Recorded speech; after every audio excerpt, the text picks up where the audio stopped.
All right, let's break down one of the most fundamental things that happens in our universe: collisions. I mean, think about it. From tiny particles to entire galaxies crashing into each other, the way things collide really defines the world around us. So, what's actually going on when two things make impact? So, let's start with a little riddle. What could a perfect break shot in a game of pool possibly share with, say, a fender bender in a parking lot? I know they seem like they're from different planets, but for a physicist, they're two sides of the same coin. And the connection, of course, is that they're both collisions. But that's where the similarity ends. What makes that clean, satisfying clack of billiard balls so different from the awful crunch of bending metal? Well, the answer comes down to one absolutely crucial idea that changes everything. And that big idea is kinetic energy. Seriously, if you want to understand and classify any collision, this is the #1 rule you need to know. It's like the special lens that lets us see exactly what's happening during the moment of impact. So what is it exactly? Well, it's actually pretty simple. Kinetic energy is just the energy of motion. If something is moving, it has kinetic energy. The faster it's going, or the more massive it is, the more kinetic energy it's packing. And this is the key value we need to keep our eye on. And this brings us to the great divide, the main fork in the road.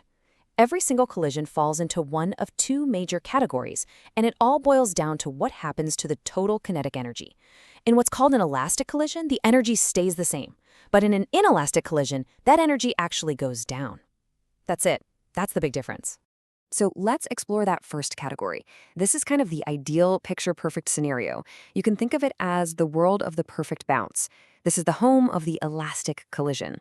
The rule here is super simple. In an elastic collision, the total amount of kinetic energy you start with is exactly the same as the total amount you end up with.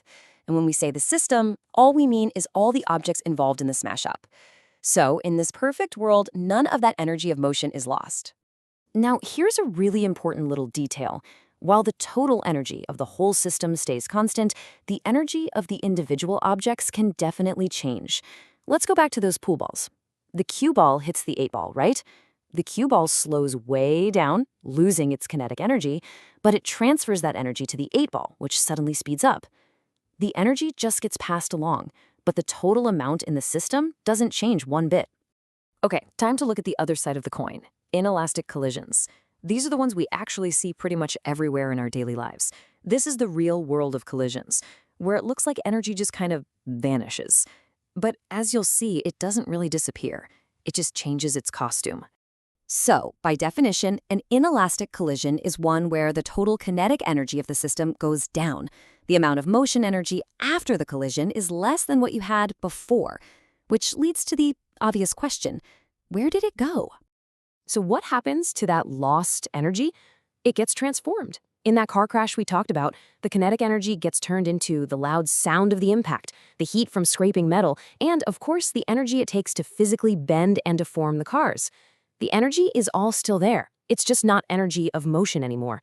Now, within this big category of inelastic collisions, there's one very special extreme case.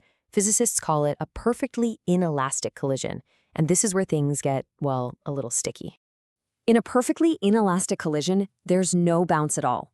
The objects literally stick to each other and then move off together as one single mass, sharing the exact same velocity. This is the type of collision where you see the biggest possible loss of kinetic energy. It's really that simple. Two separate objects become one combined object, sharing a single destiny after they hit. Think of a bug hitting a windshield, or maybe two train cars coupling together. After the impact, they move as one. Okay, so let's put this all together in a quick cheat sheet. For an elastic collision, kinetic energy stays the same, and the objects bounce off each other. For a regular inelastic collision, kinetic energy goes down and they might bounce or they might stick. And for a perfectly inelastic collision, you get the biggest drop in kinetic energy, and they always stick together. And that leaves us with one final fascinating question to think about.